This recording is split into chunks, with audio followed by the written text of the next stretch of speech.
you? Hello. How are you, my dear? I'm good. It's so good to see you again. How was girl? It's been good. Yeah, take your bag off. Yes. That's more like It's been good, but I'm glad to be home. I should think so. So, Ini, I want to travel through the rivers of Sarawak and find out more about the folktales, the legendary folktales that surround them. I know that one of your books is a collection of these stories. Am I right? You are right, my dear, and you're lucky. I brought along a copy of the book.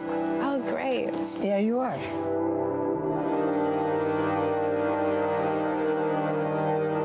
So I was wondering if I could ask you, what would be the folktales that I should explore? Well, if you want to personally go there and explore, as you call it, I would suggest to start with one that's nearby. That would be Santubong, the story of Putri Santubong. Putri Santubong. Everybody knows that story. Yeah. And the song. Yes. And it's an interesting story. People in Sarawak do make up stories after geographical features, caves and things like that. And Mount Santubong, you know, it's a steep sort of a peak. And on one side, you've seen that, it's got a cut. That's what the story is about. That sounds like a great place to start. So what are the other stories, Ini, that I should explore? Well, if you're traveling there yourself, the Khan of Tanjung Tamalan would be a good one. That's near Lundu, actually the village of your ancestors.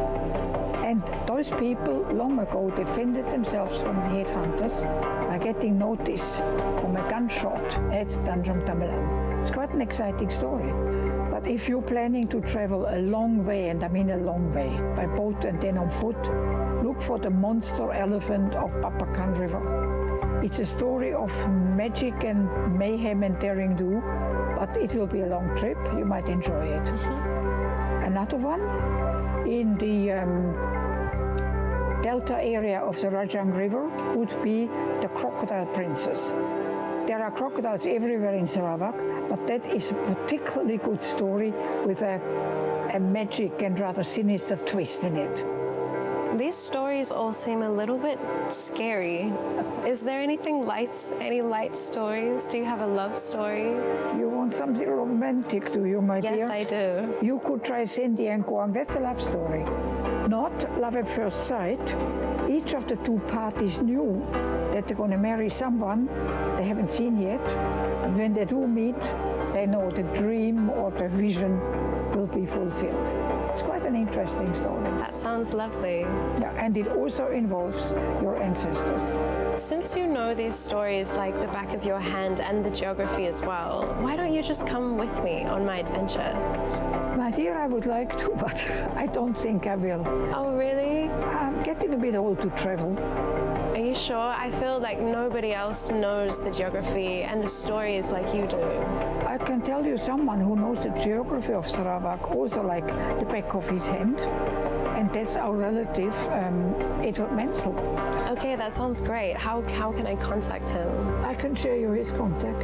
All right, and what should I call him? I suppose you call him Uncle to be polite. Uncle Edward. I think so. Okay, well, thank you so much, Ini, for your help, and thank you for this book.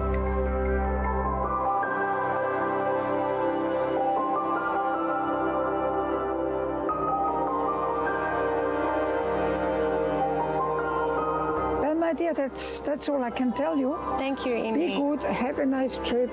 Okay, you take care of yourself. I'll do that, yes. And right. you don't do anything adventurous or wild, I'll try. just enjoyable. Okay, we'll see you.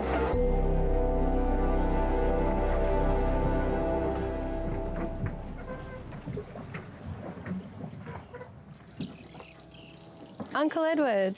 Hey, hello. I'm Laura. Nice meeting you. Your grandmother told me about you. She told me about you as well. Yeah, we are closely related. You know that? She also mentioned that. Apparently everyone in Sarawak is related. Are you ready for the adventure? I am. Let's go. The boat is waiting for us.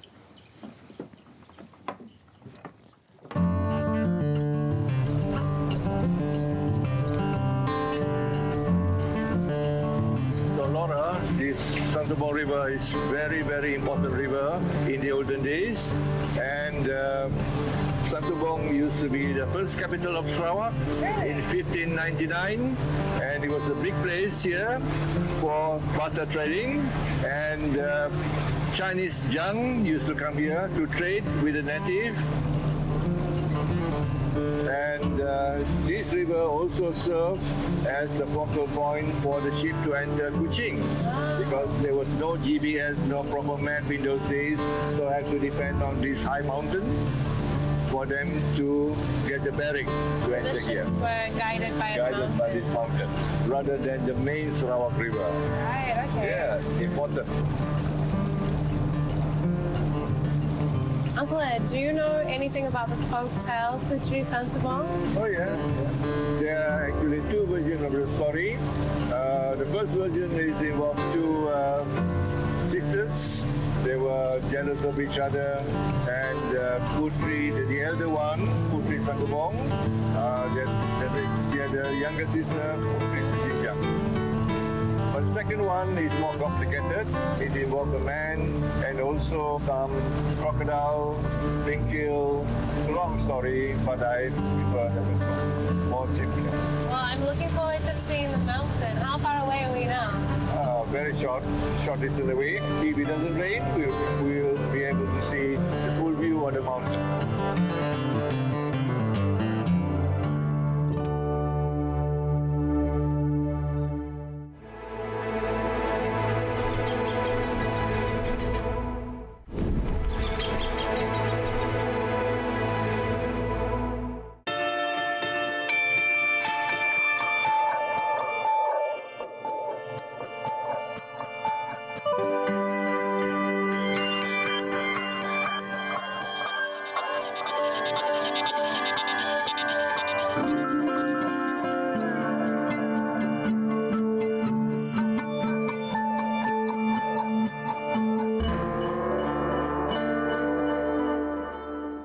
It's so beautiful. You're fascinated by it? Yeah, I am. Yeah. I'm going to take a picture. I'll be back in a minute. Yeah.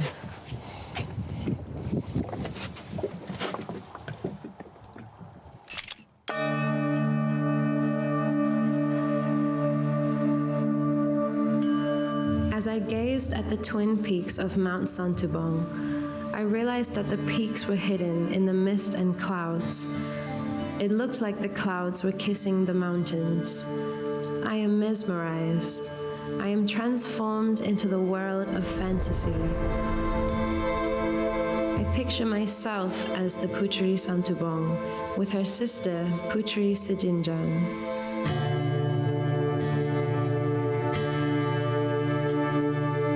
We were very good friends. We had a lot of fun weaving colorful fabrics to make fashionable clothes. Of course, we were princesses and didn't want to look like commoners.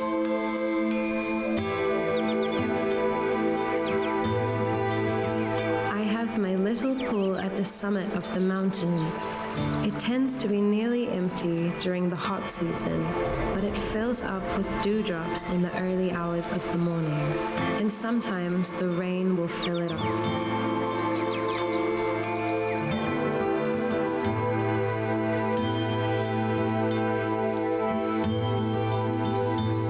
Fairies bathe here. A little dip in the pool can make you beautiful and strong. It is the magic water that gives my sister and me the strength and beauty. This pool can cure pain and sickness, but nobody should try to carry my magic water away from the pool. If you do, the gourds used for the water will split and the water will spill out. If you bring a bottle, they will break and the magic water will flow out back to the ground of my mountain.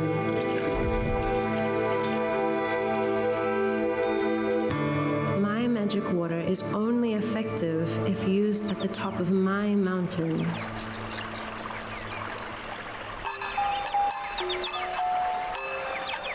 Nobody can see me now, but that does not mean I am not here. I am watching you from the mist, through the branches of green leaves, from behind the foliage as the cold winds blow.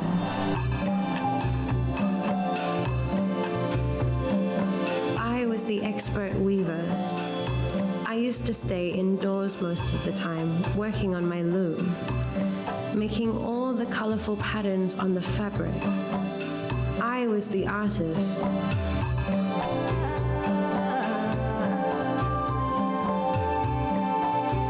My sister Sejinjang was the farmer. She looked like a warrior with her tall hardwood pestle. She tended to the paddy fields. In the evenings, she would pound the paddy so the husks were separate from the rice. She worked hard and long hours.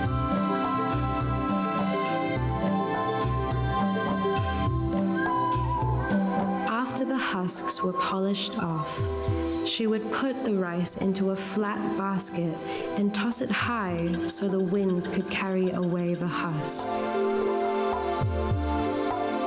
Her work was done only when the rice turned pure white, without any husk left on the winnowing tray.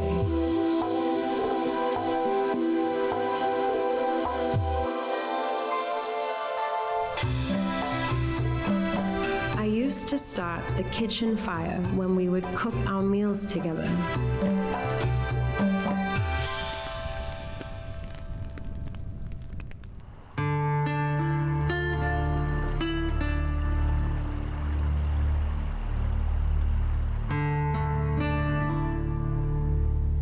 One day, we started to argue about who looked more pretty.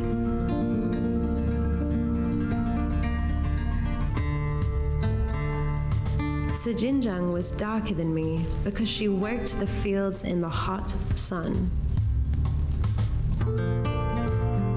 I stayed in the shade of our home. I only went out in the shade of the early morning or in the evenings. So I was fairer.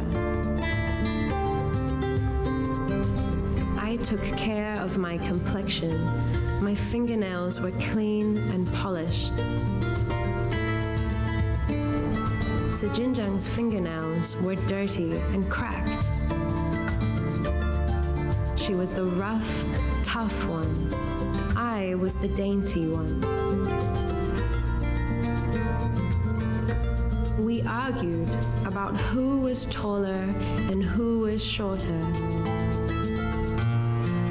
who had longer hair and who had untidy, matted hair, who had longer eyelashes, who had slimmer fingers. Of course I did. Hers were hard and strong. I was the graceful one who could also sing better than her.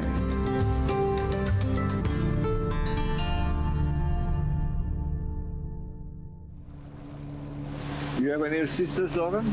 I don't have sisters. I grew up with two brothers, and we've definitely gotten a few fights, but nothing quite like that. Yeah. Normally, brothers and sisters, they quarrel, they don't kill each other. Yeah, I mean, there's still time. Oh, yeah, that's good. They just make up. But hopefully not. Yes. Hopefully not. They normally make up in the end. Yeah. Become friends again. It's a normal thing, yeah, for the family quarrel. Exactly. Yes. Family's fine. Because we are human. Yeah.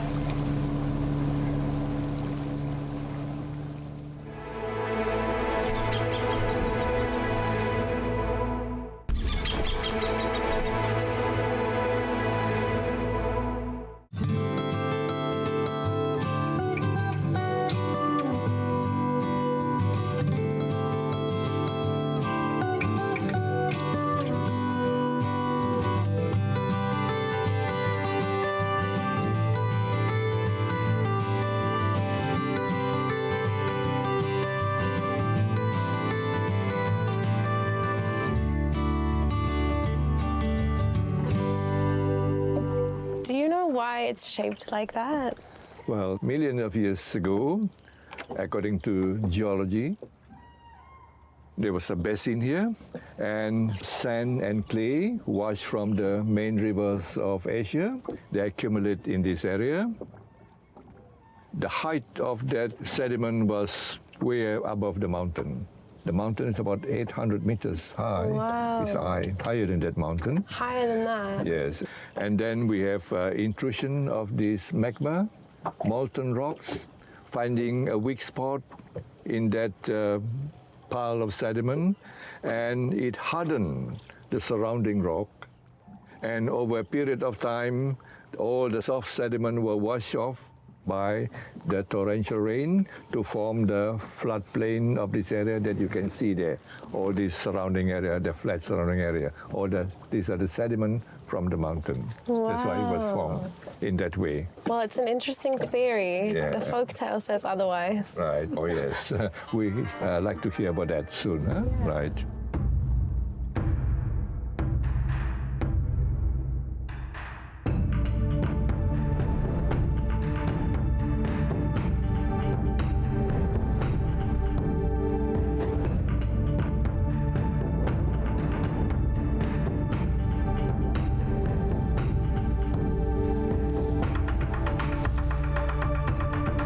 One day, we shouted and screamed at each other for hours.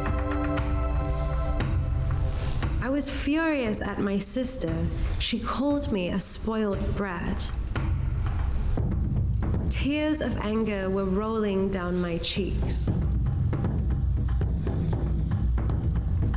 I screamed at her that she had to work in the fields because she was the ugly sister.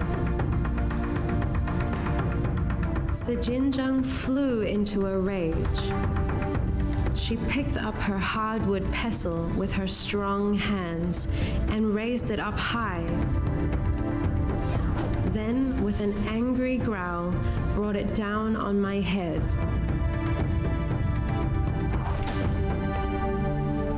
I felt the warm blood splash.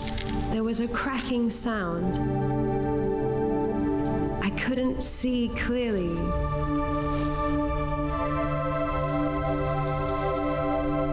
I fell to the ground. I rolled away from my sister, who was mad with rage.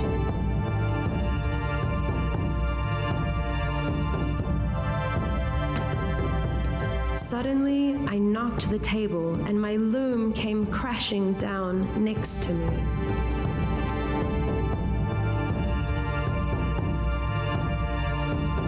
In a daze, I grabbed the breast beam from it. I ripped the piece of cloth that I was weaving. The fabric didn't matter. It tore into little pieces. I was so angry.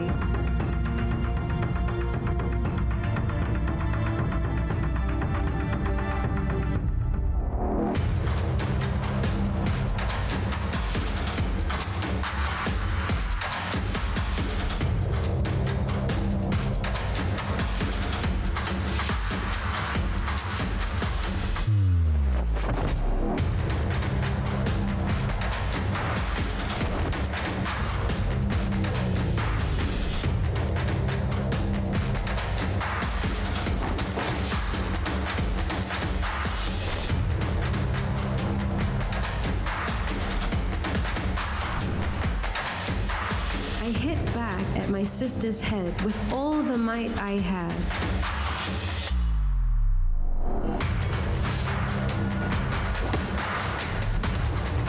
I kept pounding her head until she broke into little pieces.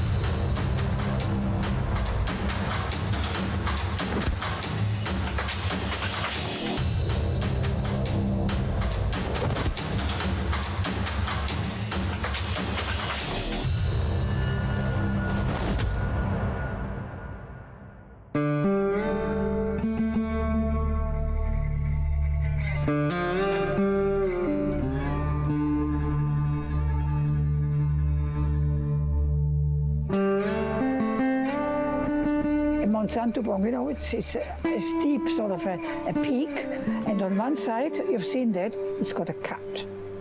That's what the story is about. The Santubong retaliated. The one who normally weaves pulled the weaving beater out of her loom and knocked her sister on the head with it. Not just hit her on the head, she smashed her up into 100 little pieces. When you're on top of the mountain, you look down towards the Sarawak river mouth, you see little rocks here and there. Okay. One's called Pulau Kra, one's called Pulau Burong, I think. That's all that's left of the Sejinjang. The pieces of the sister. The moral of the story being, sisters shouldn't quarrel.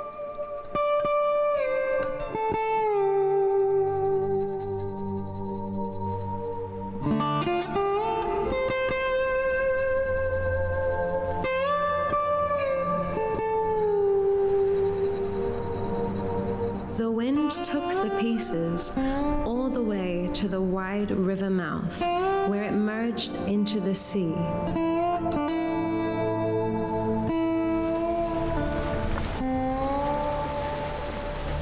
You see the scatter of little islands and rocks there. That is my sister, Sejinjang. I sometimes watch her from up here through the mist.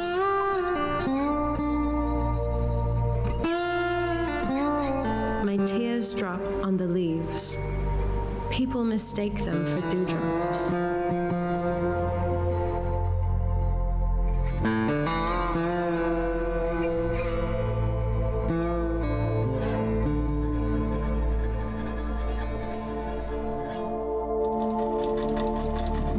Laura, how was your trip today looking at the mountain? It was great. We're off to such a good start so far. Well, that's what I want to hear because we're going to another place called Batang Lupa and Batang Undup. There'll be more stories to tell. I'm excited. I can't wait. Great, yeah. Bang, jalan bang.